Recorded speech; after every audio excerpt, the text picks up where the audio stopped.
Good afternoon. Today is Thursday, September 22nd, 2022. It is 2 p.m. in council chambers at City Hall, 1123 West Lake Street, Sandpoint, Idaho, and this regular monthly meeting of the Selkirk Fire Service Joint Powers Board is now called to order.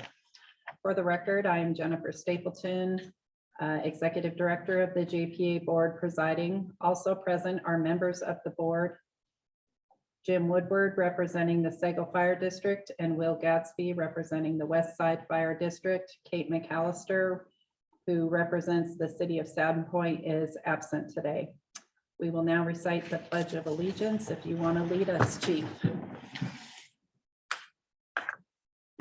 Pledge allegiance to the flag of the United States of America and to the republic for which it stands, one nation, under God, indivisible, with liberty and justice for all.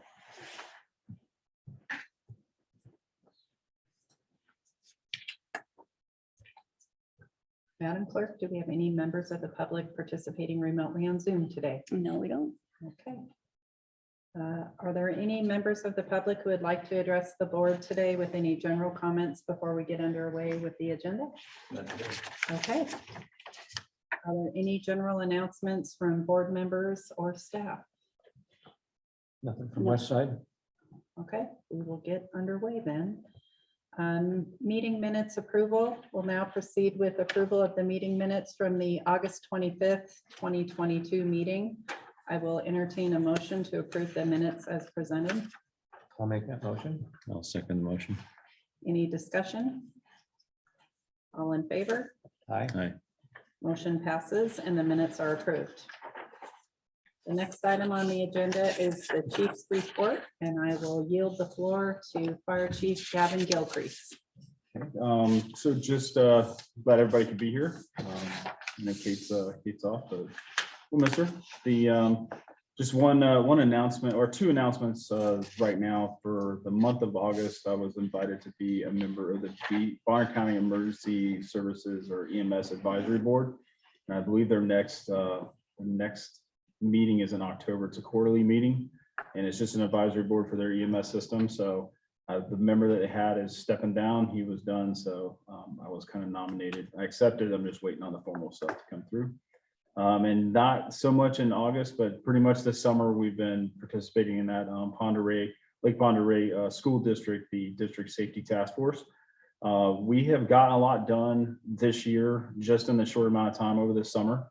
But we have more on the docket to get done during the school year. And we've had the last Monday, Tuesday, Wednesday, we've had input forums at 3 of our schools across the district, just for the public to come in and just kind of help with the strategic plan and where they would like to see the school go, or the school district go.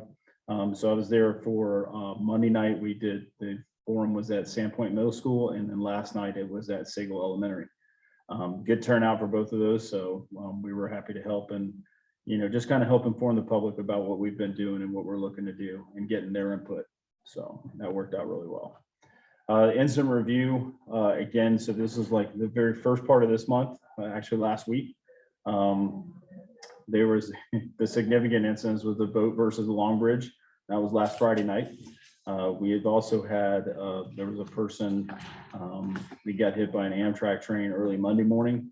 And there's just been several accidents, significant accidents, as well as a few airlifts just over the past week. So I don't know if it's just the end of the summer, everybody's getting out doing their thing and not paying attention, but we've had a big uptick in the last couple of weeks on those significant incidents. So from August, we had a total of 133 incidents. Sago had 56. Sandpoint had 62 and Westside had 15. Training during the month of August, we did a lot of training in an acquired structure right here in Sandpoint off of South Marion. We were not able to do any kind of live burns in the structure due to the proximity of the other houses and some of the landscaping that was around it. But we were able to get in there for 2 or 3 weeks and really get some training done, doing some breaching and doing some hose line work, rescue drills, as well as ventilation on the roof. So we appreciate Amelia Boyd and her husband. I can't ever remember her husband's name, but we appreciate them for donating that house to us and letting us train in it before they demoed it.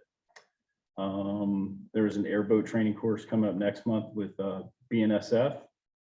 And maintenance projects, there's just some small projects being wrapped up, end of the year kind of stuff. Say the biggest one of those, Sagal, was their grant with the, they had a grant for new extractor, so they're finishing that one up. And then they're hoping that the plumbers will be back today or tomorrow, tomorrow or Friday, to finish that one up. And our community engagement, looking forward, we have October the 8th is our open house to kick off Fire Prevention Week, and we'll be doing that right here at Station 1 from 10 to 1300. 10 to 1 o'clock. That's it for the chief's report. Great. Any questions or comments regarding Chief's report? No. Could we get for next month's meeting, could we get annual report, fiscal year report on incidents and across the 3 different entities, what type of incidents and comparing to prior years? Yeah, Just absolutely. so we've got a summary.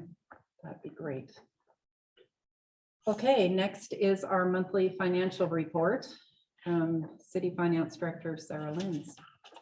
All right, the year-to-date through August was attached in your distribution or email and also in front of you. So we're currently almost finished with September right now. So I just wanted, we have about a week and a half left of that and 1.5 more pay periods of that. So just so you know, that will be that year end is coming up very close or very quickly. But this is as of August. So you can see that we're 86% of the way through pay period wise. And the percentage breakdowns there. If you have any questions, let us know on that. And then also for the budget, JPA for the administration part of it, again, it's 74% spent. I'm looking on, for total expenses, that's right on track we're under budget on that. So otherwise, there's nothing to note unless the chief has anything to note separately on expenditures. The only thing that I can think of off the top of my head that's kind of out of the ordinary is it's the end of the year. We had several people on vacation, but we have also had a couple people go out with injuries, and a couple people went out on FMLA due to childbirths adding to their family. So we're gonna see a little bit of an uptick in overtime over probably the last month.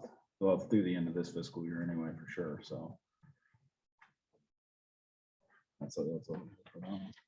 And my understanding, Chief, is that all 3 entities approved the one-time pay for the firefighters. So Correct. that will occur in late November.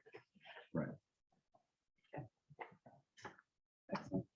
Just a note here for West Side, we're at 91.3, which is 11/12 of our percentage. We're right on, which is really good. And it looks like we'll come in right at budget. Excellent. Okay, Thank you, Sarah. any other questions or comments on the financials? With that, we will move on to new business, and our first item for discussion is a draft fire department standby policy, and Chief Gilcrease will provide information on this topic. Right, so I've kind of talked to the individual agencies already, but I wanted to make sure that the first group that saw the draft of this policy was the JPA board. We have, on occasion, been called out to go and stand by at different events that would require fire service, just a presence to be there for safety, fire safety. Our issue is that we don't charge anything for those events, and we were utilizing the duty crews to do it, and we just don't have staffing. I guess the catalyst to this was there was a demolition derby at the county fairgrounds. And traditionally, I guess Selkirk had been supplying an engine company over there to stand by for that derby, but they've been using the duty crew, and the duty crew goes over there and they get locked in, so they're not able to respond anywhere else. They're kind of dedicated to that event. My issue with it is that it's a for-profit event. There's not a charity that goes on. They're not working with a charity. It's not a school or an outreach where we're doing fire prevention. They're selling tickets to make money. So with just kind of the way it is in the nation with other fire departments, there's usually a fee charged for that to be able to use our resources. So I wanted to draft us up a policy that just kind of covers us in case we run into something like that where they're having an event and they're required to have fire standby, then they should be basically leasing our services from us. That way we can bring in overtime people to staff the truck and they can be dedicated to the event. And we are able to, to cover the overtime cost for that. So what I'm proposing is an engine company would be staffed with a captain and an engineer. Their rate for the personnel would be $70 an hour. The rate for the apparatus itself would be $75 an hour, and then there would be a 4-hour minimum attached to it. So usually 4 hours covers about any like fireworks, things like that. We've had a couple of those along with that Derby deal. So I just think it's something that we can do to help us cover our cost without having to dedicate our duty crews out there to handle it. So Is that $70 per hour per person? for the crew to be out there, right? So that would cover the captain, and basically it's it's like the overtime cost for a captain and an engineer per hour. And the apparatus is based off of, it's kind of the same thing we do with our wildland program. It's based off of the dedicated in-service engine, and it has to do with the type engine that we send over there. So just kind of looking at the graph that the state of Idaho uses, the $75 an hour is probably about the average of what we would send.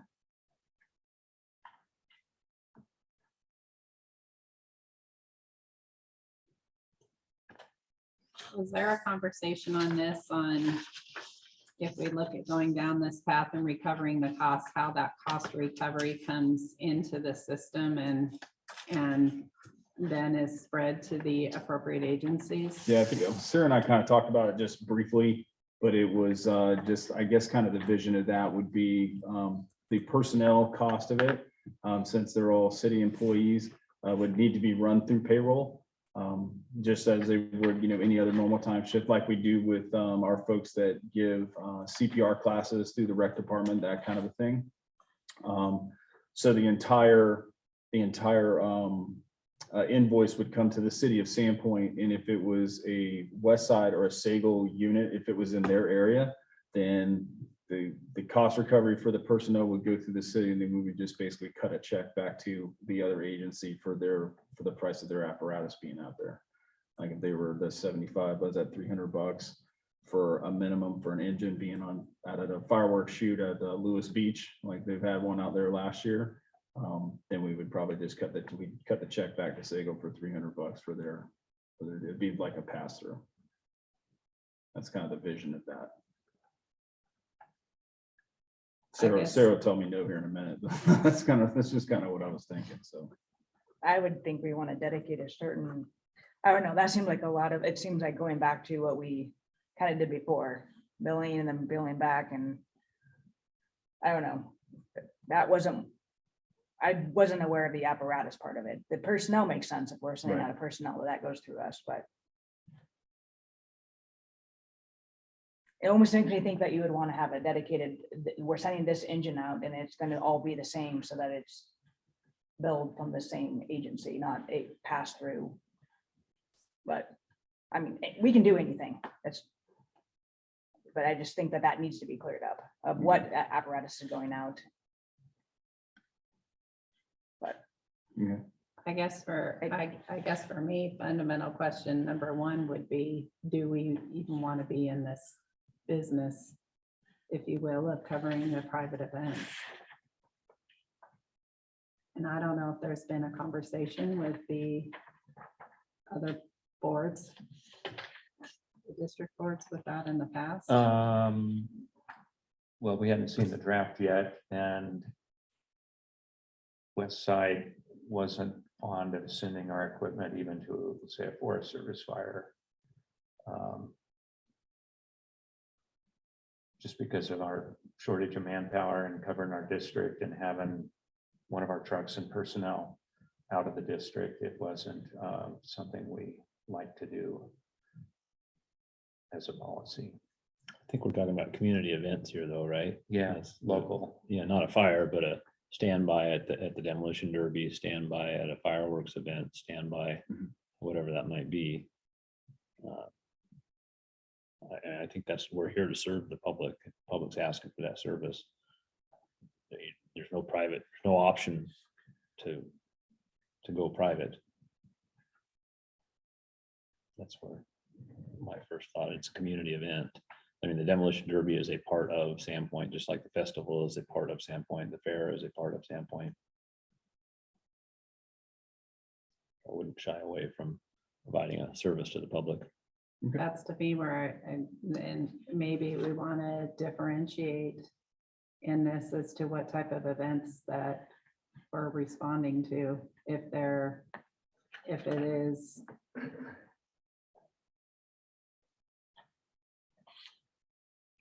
So you've got in here, it's a community event, no tickets sold or mission charged, the event's open to the general public.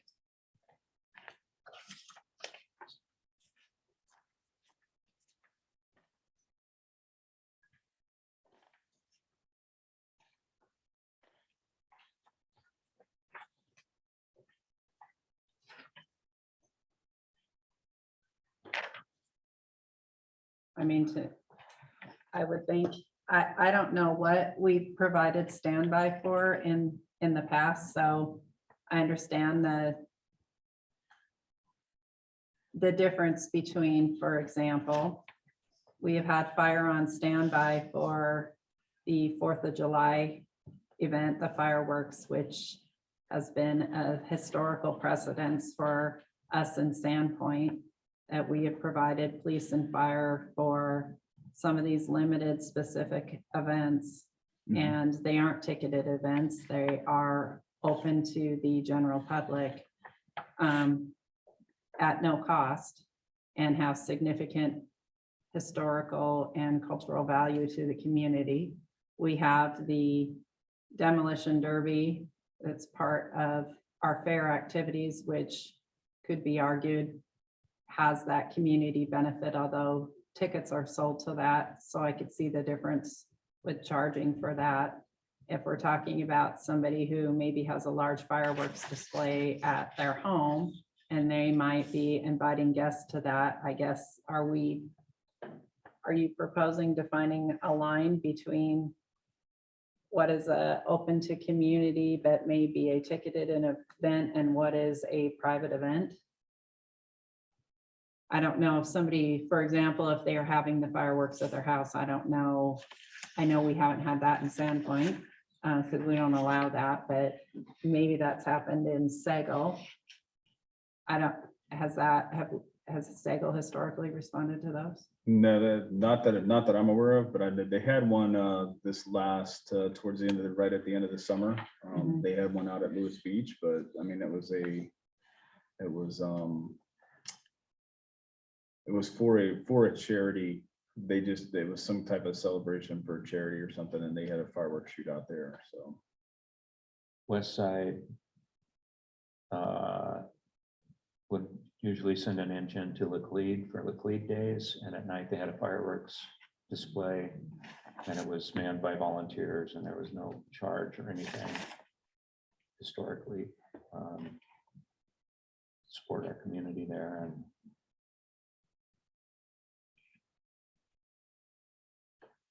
if we are going to charge, the fees seem a little low for compared to the industry standard of, say, private contractors charge a lot more for a two-man engine, just for what that's worth.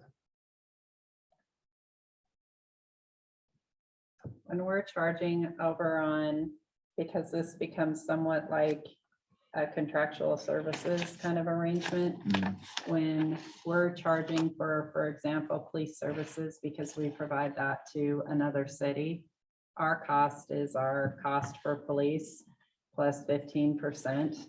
because there is the administration that goes along with that, and we're then the jurisdiction is bearing that cost Right. for something that isn't a community benefit. So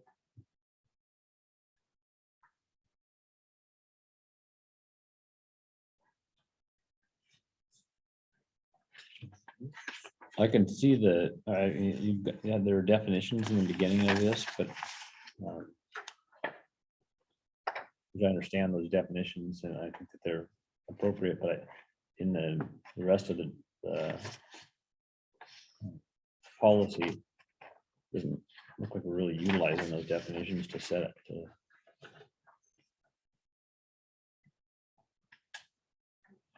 We talk about commercial event, definition for commercial, definition for government partner, dedicated and non-dedicated. We don't address those.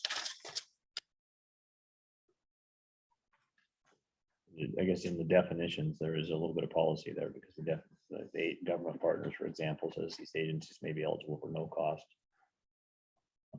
Maybe that's the intention there. Yeah.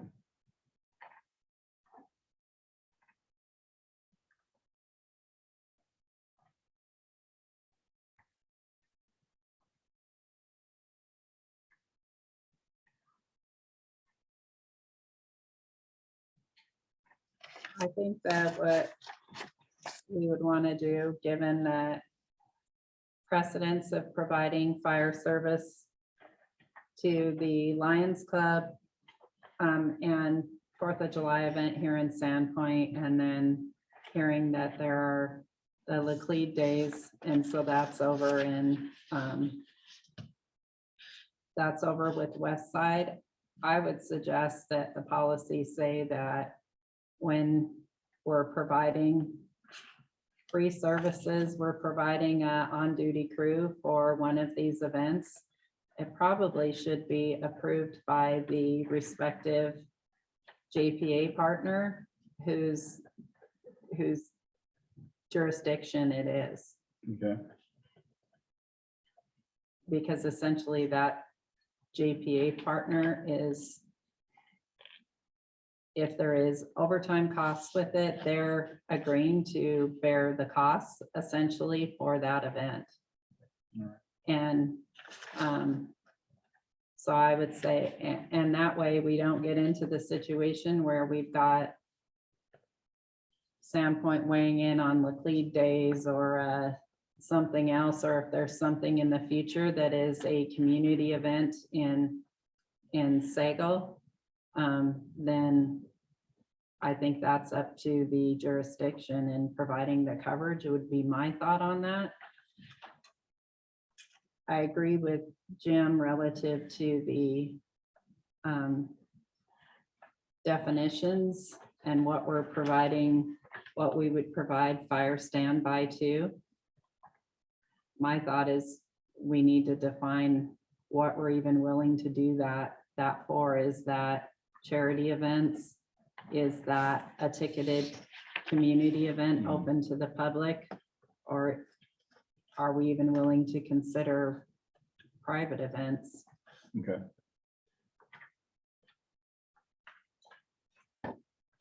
How much fire coverage goes on? How much of this is there that goes on? I don't think that's a lot. I really don't. I think that's stuff that most of every event that goes on, we already go as part of that community service. The one that just stood out was the one with the demolition derby deal. That's not a it goes through the county because it's a county deal, but then they wanted us to come out and provide, fire service for, somebody getting wrecked or trapped in their car, which I can totally understand that. But my issue with that is that it's basically a for-profit event. We ended up sending a company out there, but they ended up being dedicated. So now they're stuck and we don't have anybody on standby. So it just kind of put us in a bad position because we were told when we went out there, we were told that they had everything and they were ready to go, and they didn't. They were just kind of like winging it. So just for the safety of the people participating, we stayed. So that was just kind of We did it on the good graces this time, but we wanted to look at if they were gonna come through again and do that.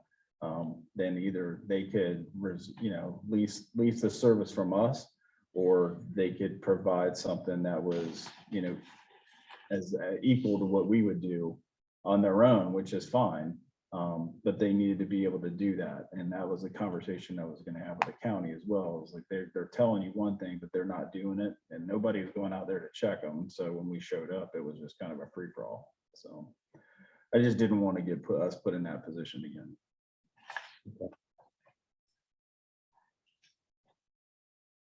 To me, it makes sense because we are taking resources out of the community. And that's where I think, again, the agency ability to make a decision relative to community events. For us, for example, for Sandpoint on like 4th of July, the majority of our population density, our activities, most of our fire hazard on that particular event is down at that event, as opposed to throughout the city where otherwise, other than safe and sane, fireworks aren't allowed.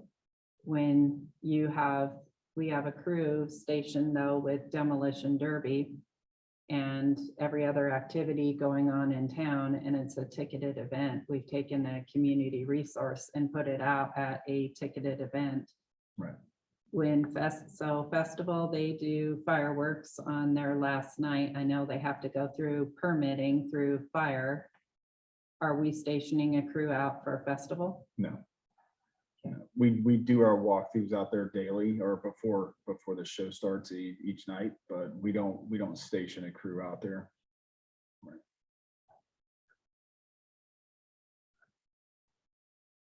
I know what we're seeing at the city, and as you know, is our permanent events here. I think it is a good idea to have a conversation about this and be proactive.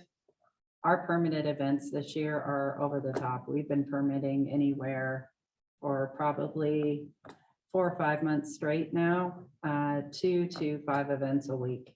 It's just been absolutely nonstop, which isn't, we've had events that we've permitted in the past, but coming out of COVID, it's kind of become a whole new way of life. And I think that for us, we're going to see that continue to grow. So what we're providing for services, where there's cost for services, where we're requiring that you have a service, and that you are either acquiring it through the private sector or paying the cost for that service.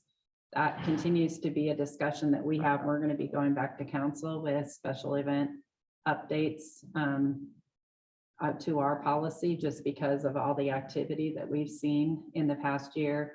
And another example, similar example that I can give is, 5 years ago, we would be permitting it events, and it was, again, maybe 10 events in a year. This year, we're over 50. And so, for example, Chafe 150, in the past, they would request police escort to get them out of town. And traditionally in the past, we've provided police escort for Chafe 150. Then we've seen a proliferation of events, races, and things coming up. And then pretty soon we've got 10 or 15 events in a year that want a police escort. And we've had to start to really define the line, and we're going to have to go in and define this further relative to our public safety services. And our police are a police department. They're not private security. Similarly, we've had to start to draw the line on our police are also not traffic control. So we've had to draw a hard line on our permits this year, that if you have an event and your event requires traffic control, then you've got to hire traffic corps, somebody that does traffic control. That's not, we can't tie up police with traffic control. And I see the potential of the same thing happening with fire as we're continuing to grow events.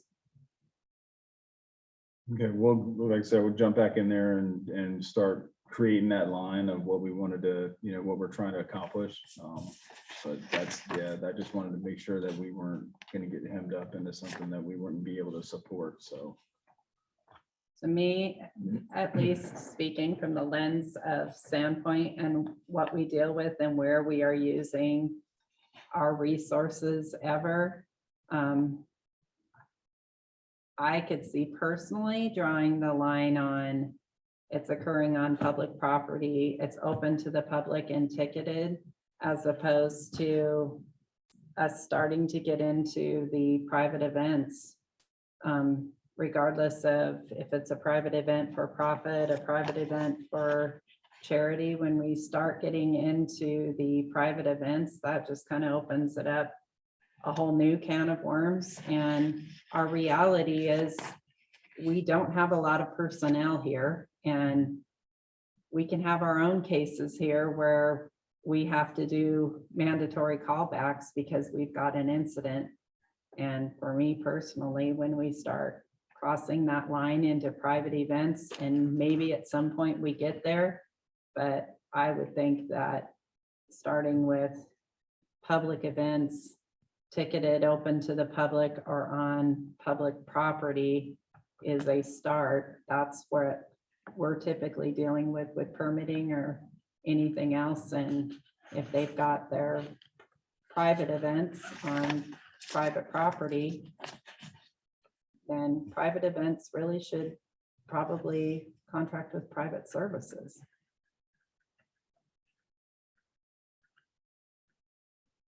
Is my opinion.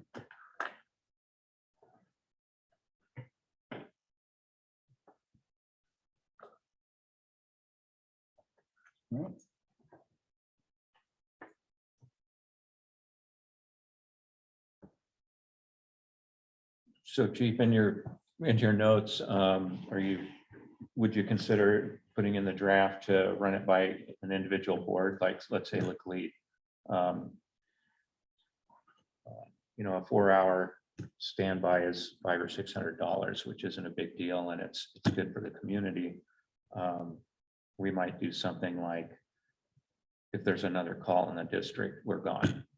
But we might consider being there anyway to support the community, but and not charging. I don't know. Right. Gonna have to do it on a case by case, but I could see it gets kind of murky, and depending on what kind of event it is, and if somebody's making money or a nonprofit's making money, it would be much more confusing for the city than us. But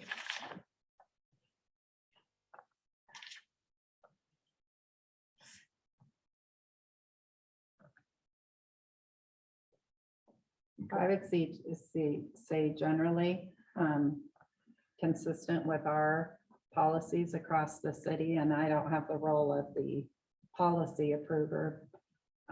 Obviously, that is Kate as our liaison to ultimately to council on that, but if it is free and open to the public and city council then having the authority to approve that, and we identify some of those events, it can even be in our special events policy. But as opposed to a ticketed event, our stance on that through the city, through the special events policy, is we're charging for those services. We aren't doing police overtime for any for-profit events, regardless of it's for-profit for a charity or for-profit or private use. We just aren't giving away public resources for that. Obviously, we end up getting impacted because they could result in emergency calls, additional police calls, all kinds of things. But for a ticketed event, an event with an associated cost, we're passing that cost along to the event itself. That's why I just wanted to make sure on festival, I didn't think we were down there, but all of our other costs associated with festival are recovered as billed costs. As opposed to the 4th of July, which is an open public event. We're escorting the parade. We are doing standby for that event. There's some of those community events I would think that districts would want to have authority to approve just as part of government relations. And there are private contractors for that kind of thing. Like you said, traffic court or even private fire contractors, like the ones that work for insurance companies. Mhm.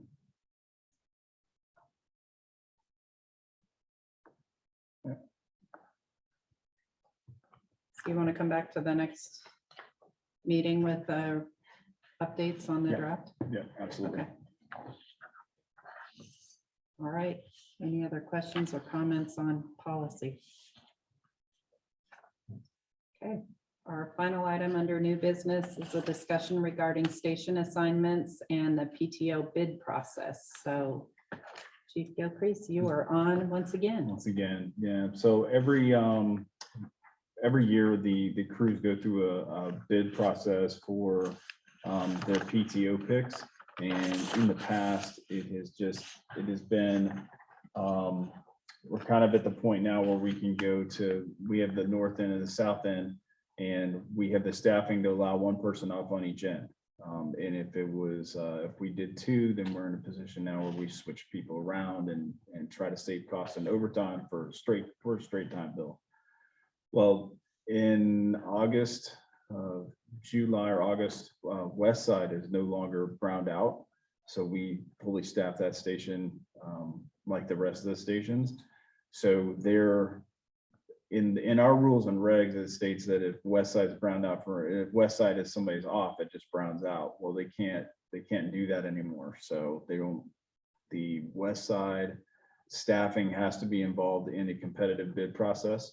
So if they're going to take off, then they're basically going to be rolled into the north end to compete for that one guaranteed day off. That is just all of our policies were, they were set up when it would just be browned out. So just kind of wanting to let everybody know that that's what I was going to do in the communication, because I was talking with Jennifer the other day, and we've gone through a lot of the policies and a lot of our SOGs for operations and tried to clean them up. They weren't really clean. There was kind of just a hatchet job, but we want to make them to where they're not contradicting each other or contradicting the CBA or contradicting what we're trying to do. So we've gone in and cleaned up a lot of those, and we're just going to start going and doing like a line by line, chapter by chapter review to make sure the comparisons match up. But one of the things that is going to have to happen, because they do this bid process, October 1 is when they start that. So I just want to let you guys know that I'm going to put out a communication that lets them know the clarification of, if you're in a station at West Side, you're in a competitive bid process with the crews at Sandpoint Station 1. So it's no longer just a free for all. You get to go to that station, just take off whenever you want, because there's no rhyme or reason to just brown it out. So since we don't do that, I just want to let you guys know that was coming down the pipe. So. And is there another element to that too? We had discussed about limiting how much time somebody can request off in the bid process. Is Right. that part of this too? Yeah, I wanted to, yeah, that's right. I forgot about that. The way it's set up right now, and I pulled the deal was that they go through, and when they do their bid process, they do 2 rounds based on seniority, and they go through.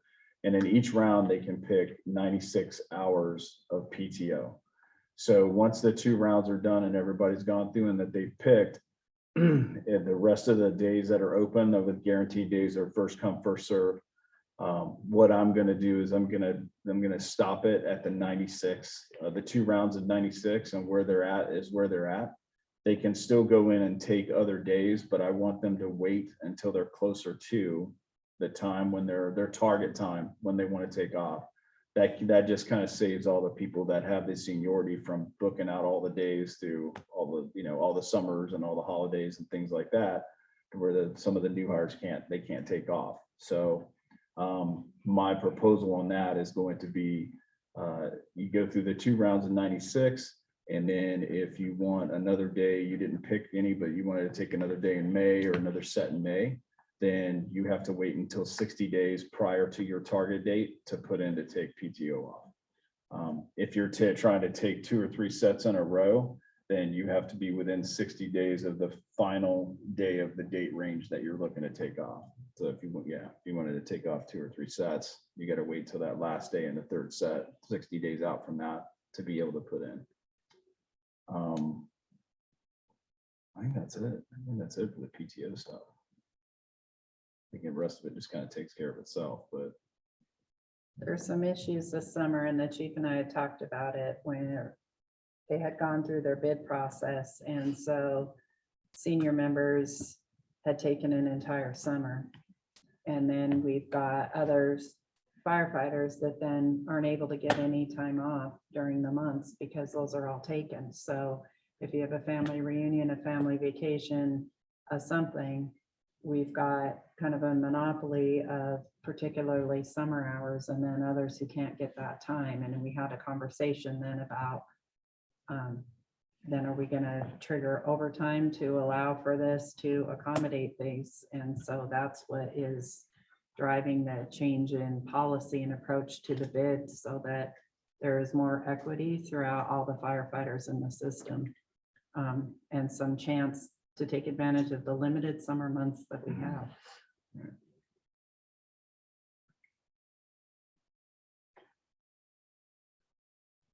Any questions, comments on? Did you say we have staffing where one person can always take off on the north end and one on the south at the Right. same time right now? if we're working down to our minimum staffing, then yes, we can do that.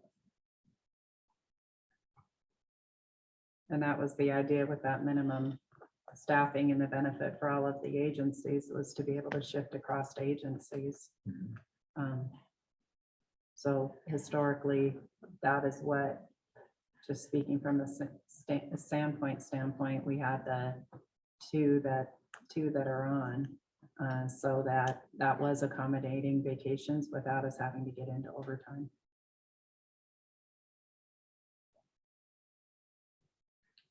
Okay.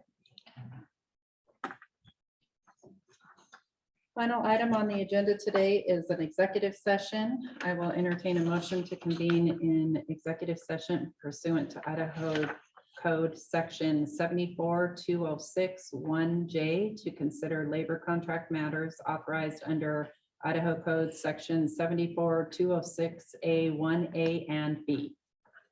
I'll make that motion. I'll second the motion. Motion passes. All of those not participating in the executive session will please exit the room. And Tammy, if you want to take our recording off, we will also end our Zoom meeting.